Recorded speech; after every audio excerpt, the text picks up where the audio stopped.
Good evening. Hope you're all doing well. Today we're learning Maseches Kesubos Daf Lamed. We're starting 2/3 of the way down on Chaf Tes Beis. Tonight is only one blot. Tomorrow morning is one blot. Shabbos Daf Yomi is going to be after the 2:30 mincha to compensate for the Suda that we'll have to prepare for Tisha B'Av. So 2:30 mincha, approximately 2:50, 2:55 Daf Yomi. That's also only a blot, probably half hour, give or take. Sunday in person, Monday morning, Sunday nothing. I mean, Sunday nothing. Monday morning Daf Yomi, and then Tuesday, Wednesday, Thursday, Friday, Shabbos, Sunday, Monday's Daf will all be recorded. Simple schedule. Always is. My one-day trips are starting to sound pretty nice right now, huh? Everybody complains. I know what happens when I'm not here. All right, 2/3 of the way down. We're in the midst of a discussion about a knas that one has to pay if a man sleeps with a particular woman of one of many different types of women, a mamzeres, and a sina, and a kusis, and a whole bunch of others that are mentioned. So the Gemara says 2/3 of the way down on Chaf Tes Beis, our Mishnah is ule afuki mehai tana. Our Mishnah doesn't agree with the following Tana. The Tanya velosi yeli isha, that a man should take her as a wife. Shemana Timani Omer Isha sheyesh ba havaya. The only way that a man would have a knas for tashmish amita is if in theory there would be havaya, there would be kedushin with that particular woman. Reb Shimon ben Menashe Omer Isha haruya lekaima. No, even more restrictive, not just that they could in theory get engaged, but that it's mutter for them to even stay married. So the Gemara's first approach is conceptual, which is, no, you're not allowed to be married to her, but the mechanics of Kedushin work. That's a parameter in order, that's one of the criterion in order to get to a knas. But the second sheet does know that's not enough. Even more strict is that it has to be mutter to stay married to this person. Fine. Asks the Gemara, my beinayu, and the Gemara is going to present a couple of nafkaminas, 3 to be exact. Amar Abzera, one difference would be mamzer sunesina ikebenayu. The man damar yesh b'havaya hanami yesh b'havaya. Even though it's usher to marry a mamzeres and a nesina, but the maisa, the mechanics of the kedushin work. So therefore, if a mamzeres and a nesina, if a man was violated one of them, since in theory they could have kedushin, so therefore there's a knas as well. But according to the second sheet of Reb Shimon ben Menashe, who says that there's only a knas when one is able to maintain the marriage. You're not allowed to maintain a marriage with a mamzeres and a nesina, and therefore that does not work, and there would be no knas ha'in ru'ya l'kaima, and therefore there would be no knas. Asks the Gemara, drawing from our days in Maseches Yevamos, but not a difficult Yevamos concept. Says the Gemara, you have to always qualify. Whenever you talk about Yevamos, always comes with a qualification. Says the Gemara, 10 lines from the bottom. Rabbi Akiva damar ein kiddushin tovsin b'chai ve'lavin. According to Rabbi Akiva, who says that once you're in a category of chai ve'lavin, there's no such thing as kedushin. So then our first nafkamina doesn't work, because to be married to mamzeres or a nesina is chai ve'lavin. According to Rabbi Akiva, there is no kedushin there. So what, according to Rabbi Akiva, would be the nafkamina? So it says the Gemara, my beinayu ika beinayu almana lekohen gadol kireb simoy. The case of an almana marrying a kohen gadol within the camp of Reb Simoy. What does he say? The Tanya. Reb Simoy Omer, minakol oser bekiva mamzerin, chutz me almana lekohen gadol. Every relationship, seemingly it's a sweeping comment that Rabbi Akiva is dealing with, it's mamzerus, with the exception of an almana to a kohen gadol. Rashi says, 7 lines from the bottom of the page, Rashi says,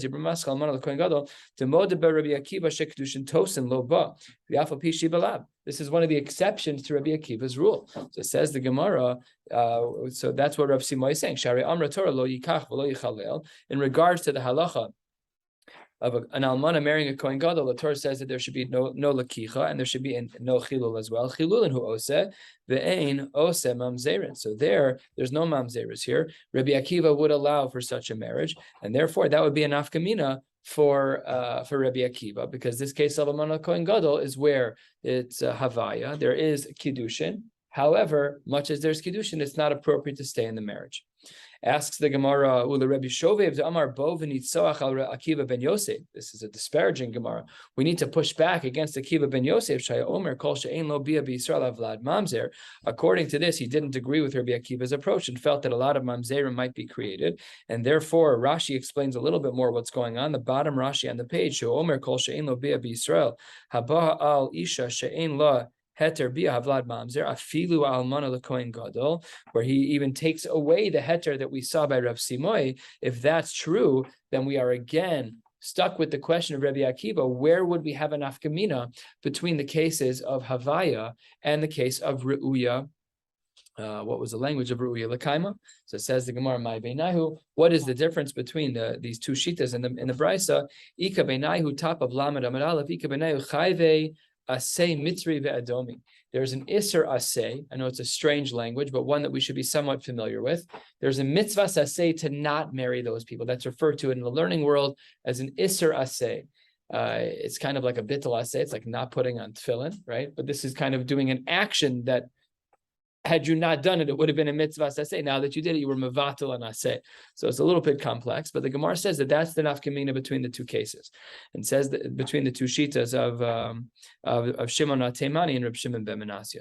Says the Gemara, Hanicha, I could understand this distinction only if the Rabbi Yeshovev, according to Rabbi Yeshovev, who disagrees with Rabbi Akiva, that if Rabbi Yeshovev was trying to undermine the svara of Rav Simoy was of the opinion that Rabbi Akiva would allow Havaya, that technically the mechanics of a Kohen marrying an Almana, Kohen Gadol marrying an Almana would work.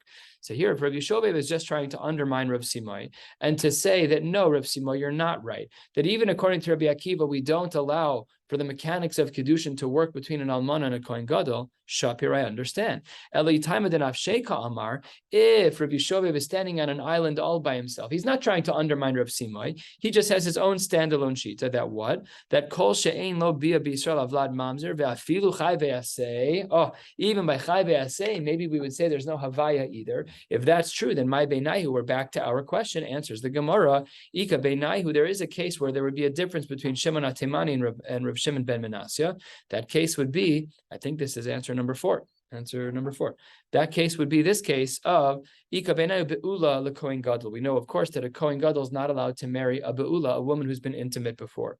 Says the Gemara, Umayshna, that's also only a mitzvah saseh, the Nisr Aseh, if he marries her. So why is this different than the previous case of Mitzri ve'adomi? Says the Gemara, because this is not a normal Isser Aseh. This Isser Aseh of a Be'ula only applies to the Kohen Gadol. Okay, end of sugya number 1. We discussed the fact that our Mishnah is not like Rav Shimon ben Menashe, because Rav Shimon ben Menashe had this qualification that the only time that the Kiddushin, the only time that the Knas would need to be paid is if there is Havaya, and his counterpart of Shimon ben Menashe says only if the marriage could be maintained. And these two shitas do not align with our Mishnah. So most broadly, we have a machlokes in the Tanaim, that our Mishnah from our parak, from our Masechta, seems to say that the scope of a knas that needs to be paid for a man who is intimate with a certain woman when he violates a certain woman, there's a much wider perch of women for whom he would have to pay a knas. Masha'ein kain, according to these two Tanaim in the Brisa, that's extra legal, it's not our Mishnah, but it's extra, there will be a much more limited scope of where we would have a knas. Amar Rav Chizda, we're on Lamed Amud Aleph, about 8 lines down. Rav Chizda says, "Hakol modim bebal hanida shemeshalem knas."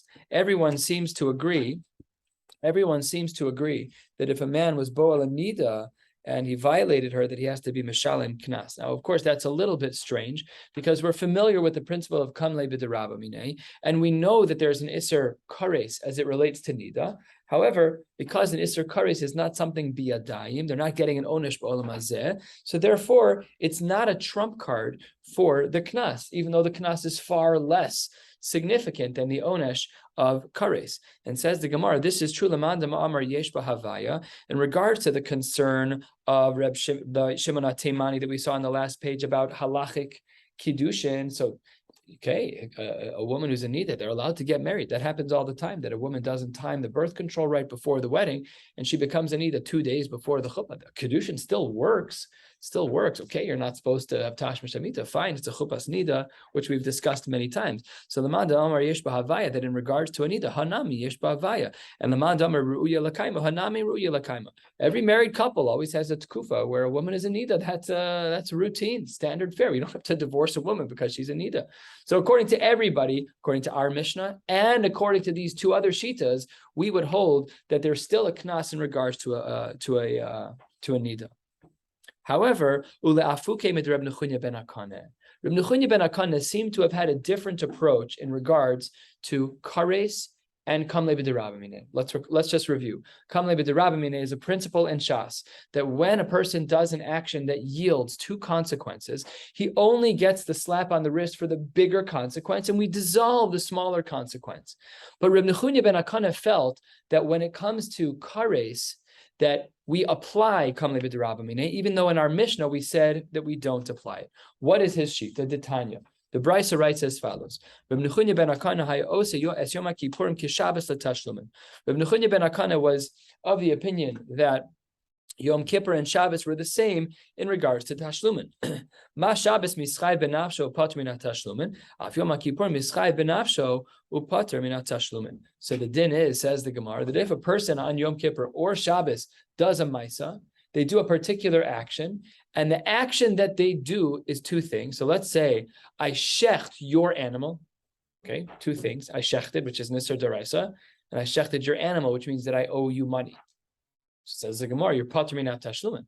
I don't have to pay you back for shechting your animal, not because I'm a tzaddik, but because I'm getting a much bigger slap on the wrist, which is I'm going to be chayiv skila b'dei bezdin.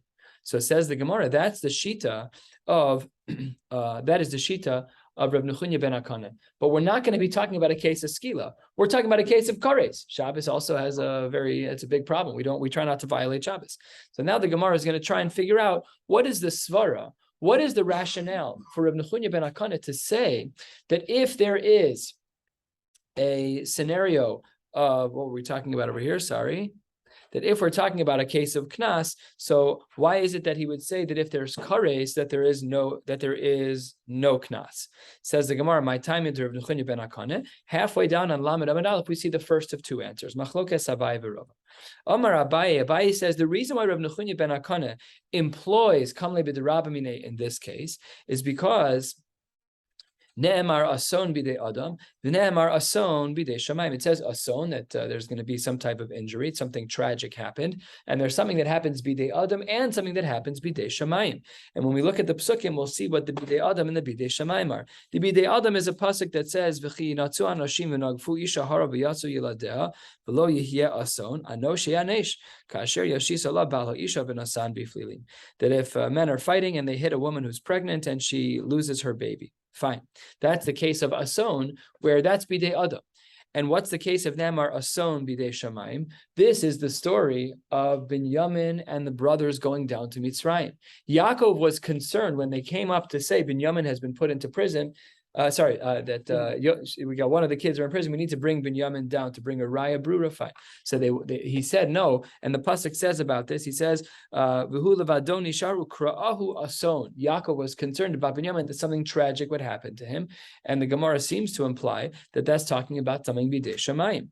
Ma ason ha'amor bidei adam pater minat tashlumin, and just like the ason, the tragedy that took place with the woman who was injured, that because they did something terrible, then the lighter punishment is waived. So to afason ha'amr bidei shamayim pater minat tashlumin. So this is Abaye's svara within Rav Nechunya ben Akana as to why we are of the opinion, that there's still that there is no knas by a case of kares. The Gemara has a big problem with this. 2/3 of the way down. Maski flor of adabar ava. This is a technical question within Abaye's understanding of ason and ason. What's the technical question? The Gemara says as follows. How do we know, says the Gemara, that when Yaakov Avinu was warning his sons about Binyamin, that something might happen, that we were talking about sinin upachin, we're talking about colds, we're talking about, Rashi says it's talking about extreme temperatures, I guess. A very low temperature, a very high temperature, hypothermia, high fevers, again, whatever the medical terminologies are. The Gemara seems to assume that those are bidei shamayim. Dilma, perhaps, what Yaakov was concerned about in regards to Binyamin was not that at all, but rather al aryeh v'ganva. We're talking about a lion, we're talking about thieves and criminals. Di bidei adam ninhu. So says the Gemara, what Yaakov was probably concerned about everything. Atu Yaakov aha izahir, aha lo izahir. He was probably concerned about everything. Yaakov al kol mili izahir. So therefore, we're able to see that the word ason is used both bidei shamayim and bidei adam, and therefore, Rabbi Nechunya ben Akana is of the opinion that the ason, we can make the comparison between the ason of the isha the woman who got injured, and the case of Yaakov, and therefore we see the bidei Adam, that there is a trump card, that if there's kares by a nida, then therefore there's no chiyuv to pay the tashlumin. Says the Gemara, a side question on a side question. The tzinin pachim bidei shamayim ninu. Tzinin pachim, these colds and these heat temperatures, these severe things that happen to people, these are bidei shamayim, they're not. Ve'atanya, hakol bidei shamayim chutz mitzinin pachim, except for the colds and except for the fevers. It's a well-known Gemara. People use it usually in regards to Yira Shamayim. Everything is, we can control a lot. We can control very little. We can't control very much except for Tzin and Pachim. So I don't think the Maharal speaks directly about this because I don't remember the source, but the Gemara seems to say over here that we're in control of whether or not we get colds and whether or not we get fevers. That's what the Gemara implies, because that's bidei Adam. So therefore, maybe it's the case, and the Maharal writes this, that if we were tzaddikim, if we did our part, we just wouldn't get sick. That's what the Maharal writes somewhere in the Maharal books. Don't know where it is. Okay, so then the Gemara says, Ve'atanya, how can you say that Tzin and Pachin are bidei shamayim? Ve'atanya, tzakol bidei shamayim chutz mitzin and Pachin, shene'emar. Tzin and Pachin b'derech ikesh. Tzin and Pachin, these things only happen b'derech ikesh, in the path of those who are twisted. Shomer nafsho yirachek mehem. But those who take care of their soul, they can distance themselves from these things. V'su, and furthermore, another question. Arya v'gan v'bidei adam ninu. No, come on. If a person gets attacked by a lion, a person gets attacked by thieves, that's not bidei Adam. We don't have control over that. V'amar Rav Yosef, v'chein tani Rav Chia. Rav Yosef the Amora said it, and Rav Chia also quoted it in a brisa. Miyom shechara beis hamikdash, from the day that the beis hamikdash was destroyed, afal pisha batlo Sanhedrin, even though the rabbinical courts of Bezdin were disassembled, arba misos lo batlu.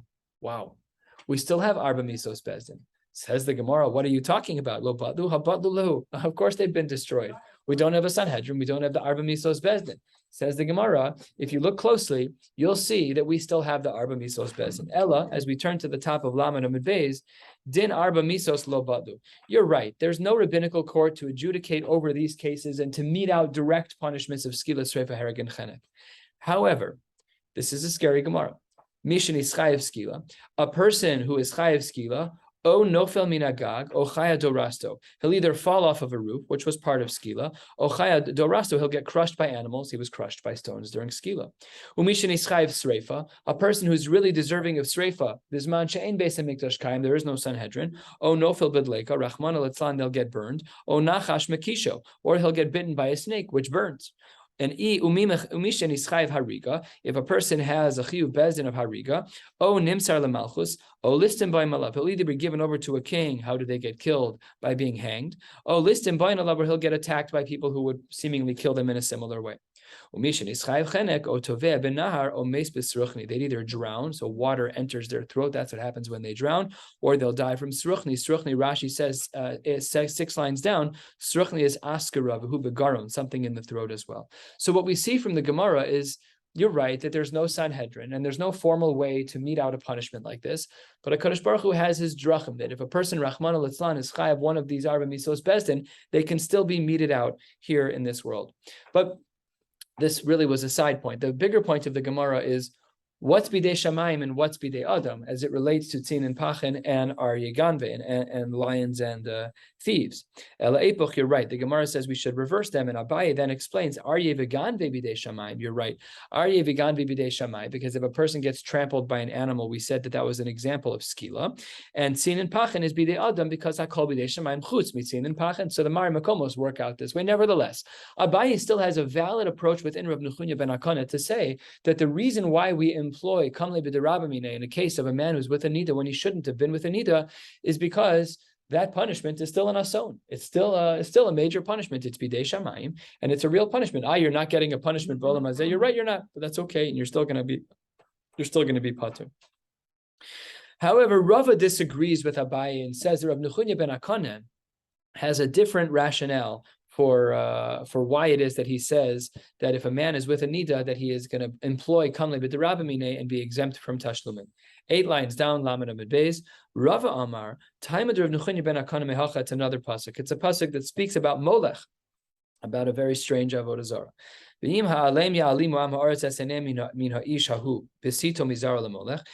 the people look away from the man who gives his daughter over to Molech, who does something very terrible with his daughter, so HaKadosh Baruch Hu says, if you guys don't take care of it, I'll take care of it. With what punishment? With kares. So says the Gemara, Amru Torah kares sheli kimisa shalachem. That it seems, says the Gemara, that kares in this pasuk is equivalent to misa in this world, which means that kares is a real punishment, even though there is no manifestation in this world, and therefore it's regular rules of kamle b'derabamine. In other words, kares is no different than skila, and if a person's chayiv skila, of course we would say kamle b'derabamine. Therefore, over here, Rava would say the rationale for Reb Nechunya ben Akana employing kamle b'derabamine is because kares is similar to, in some ways, regular misos bezdin. Asks the Gemara. Did I read the whole thing? Just like the Misa of Bezdin would exempt someone from a smaller consequence, of Kares Shali, even the Kares of HaKadosh Baruch Hu, when he intervenes to punish a family who's involved in Molech, that too is Patur Minat Tashlumin. Asks the Gemara, Ma'ika bein Rava le'Abaye, what is the difference between Abaye's svara within Reb Nechunya ben Akana, this broad idea about ason, versus the more narrow understanding of Rava that Kares is similar to the Dalad Misos Bezin? Says the Gemara, Ika beinayu zar she'achal truma, a person who's a zar who ate truma. Le'Abaye pater, according to Abaye, he would say that he's pater. It's still some type of consequence, even though it's not kares. With a Rava Chayiv, Rava would say it's only going to be kares that exempts you, but all other punishments in Shamayim are not going to exempt you, and we will not employ kamle b'derabine. So Rava would say he's exempt from the smaller consequence, and Abai would say not. Says the Gemara, we have a big technical problem, and this is a fundamental yesod in regards to kamle b'derabine. Halfway down, Lamed Amud Beis, we'll go to the top line of Lamed Aleph, Amud Aleph, and then we'll stop. Ula Abaye pater. How can you say in this case that we employ kamle b'derabamine? After all, the Abba Rav Chizda, Mode Rav Nechunya ben Akana, even Rav Nechunya ben Akana, who is a party line, and he's always going to say kamle b'derabamine, even he'll agree that begone chelvo shel chaveru v'achol shu chayiv, even if I steal the chelev of one of my friends and then I eat them, even Rav Nechunya ben Akana would not employ kamle b'derabamine and would say you're chayiv tashlumin. Why? Shekvar nischayev bigneva kodem shebalidei iser chelev. Because in order for me to go through this process of kamle b'derabamine, so here's what it says. Let's say this is a piece of chelev and it belongs to you. The first thing I do is I steal it. So I made a kinyan. Okay, now I've stolen it from you, and then I make I eat it. But the geneva from you was at moment one. Let's say it's at noon, but the achila didn't happen until 10 minutes later. Kamle b'derabamine doesn't apply at all unless the two things that you did wrong happen in the same moment. So therefore, if I'm going to shecht your animal, in 1 second I've done two things. I violated shchita for my hilchos Shabbos, and I took something from there. We would discuss kamle b'derabamine, but here my stealing of the chelev and my achila of the chelev were not at the same time. They were not simultaneous. They were sequentially performed. And therefore, even Rav Nechunya ben Akana would not say that you're going to use kamle b'derabamine. And therefore, how can Abaye say over here that you're pater? The case of zar she'achal truma is I stole something from a kohen and then I ate it. That's not simultaneous. Says the Gemara that, let me find the right language. Alma, what do we see from here? We're 12 lines from the bottom. That from the time I picked up the chelev from your property, you're a kohen, I made a kinyan. But but I'm not chayiv in the achila until a later point. That's not a case where we can apply kamle b'derabamine. Kamle b'derabamine only applies where there's where there's one moment in time where my one action brought about two consequences, one greater than the other. In such a case, Rav Nechunya ben Akana would say, yes, kamle b'derabamine. But Abaye, this is not that case. In this case, the geneva took place far before the achila. What if it happens at the same time? Says the Gemara, let me finish the rationale here and you'll see the second answer. So therefore, it can't be that this is the case where Abaye would say that one is pater from kamle b'derabmine. So therefore, what is the nafkamina between Rav and Abaye? Says the Gemara in line with the way text was thinking. Hacha b'mayaskinan kigon shetochav locha vero letoch piv. I shove the food in your mouth. I'm a Kohen. I owe the Kohen. If you're a Kohen and you shove that food in my mouth, so two things happen. I ate chelev, and I owe you money back, even though you shoved it in my mouth. But I'm not allowed to be nana from what you did as a Kohen.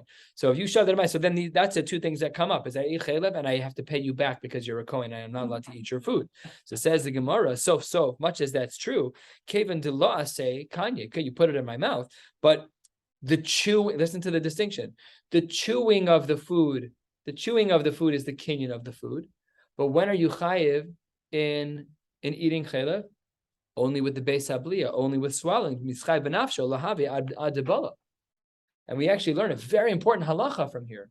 If a person makes a bracha on a food, you're not allowed to talk until you swallow the food. Why? Because chewing the food is not a chila. Chewing the food is chewing the food.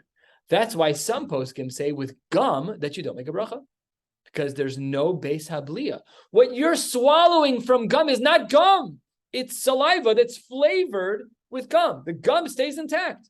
So that's why we don't pass in that way. Most people don't. We make a bracha on gum. However, we do try to be makbid that when we make a bracha on food, that we should swallow some of the food first. So here too, the Gemara makes a distinction. The Kohen shoves the food in my mouth. Here, eat this. And he literally puts it in my mouth. And I'm like, I don't even want to eat this food. If I start chewing the food, the chewing is the kinyan, and only subsequent to that, with the swallowing of the chelev is beis habliya. That's my chiyuv. So therefore, that doesn't work either. And responds the Gemara, oh yeah, you don't know how forceful my friend is over here. This Kohen, he's aggressive. Kigon shetachav lo lesoch beis habliya. He didn't put it in my mouth. He shoved it into the back of my throat, into the beis habliya. And therefore, there's no moment of kinyan versus chelev. It's all in one moment. Says Gemara, hey chidami, what's the Maseches here? How does this work? Idamati lahadur, if you're able to spit out the food, nehader, then spit it out and then don't eat it. And ilomati lahadur emachayev, and if you're not able to spit out the food, you literally put it into your esophagus. So then if that you have an NG tube, is that what it's called, through the nose? Whatever, the nose. If he pushes chelev, you never ate the base of it, then you're putter. That's not your fault. Am I chayev? Says Gemara, lo tzricha demati lahadur de'atchak. You could force yourself to throw up. You can find a way to get it out of your. Says Gemara, that's not a really good answer. So Rav Papa doesn't like that answer. Rav Papa Amar, no. It's a liquid. It's a liquid. The second it's in your mouth, if you swallow it, it's instantaneous. The kinyan and the achila is at the same time. That's an nafkamina between Abai and Rav. Abai would be lenient and say, "Kamle b'deravine, you're pater on tashlumin," but you'd still be chayiv on the achila of that liquid truma. Ravashi, and with this shita we'll close for the day. Ravashi Amar, and this is a chiddush in Kamle b'deravine. Up until now, we've been talking about kamle b'deravmine within one sugya. You're making a kinyan on chelev and eating chelev. Says Ravashi, maybe it's not that way. Ravashi Amar, last line of Lamed Amid Beis. Bizar sha'achal truma mishalo. What does that mean? Zar sha'achal truma mishalo. He's a Yisrael. He's a Zar. How does he have truma? So the Gemara says he has truma because his mother's father is a Kohen. He's not a Kohen, but he had truma in his house, and he had it as a Yerusha. And then at the same time, he did a second Isser. So he's eating something he should not and doing another violation with his other hand. The karashi rayin shel chaver, and at the same time, I tore your clothes. Rashi, b'shah shebola, at the moment that he swallowed it. V'afal gav demisa lab mishum mamona de nizak asili de miftar. Okay, so that's what the Gemara is dealing with over here, where we have two separate things happening. Ravashi says if you do two separate things at the same time, that would be a nafkamina between Abai and Rabbi, that Abai would be lenient and say, we do apply kamle b'derabmina, you're exempt on the lighter sentence, and Rava would be makbid. We'll stop right here, pick up tomorrow morning, right after the early shachar, at around 7:10. Wishing you all a beautiful night. I've got more than 10.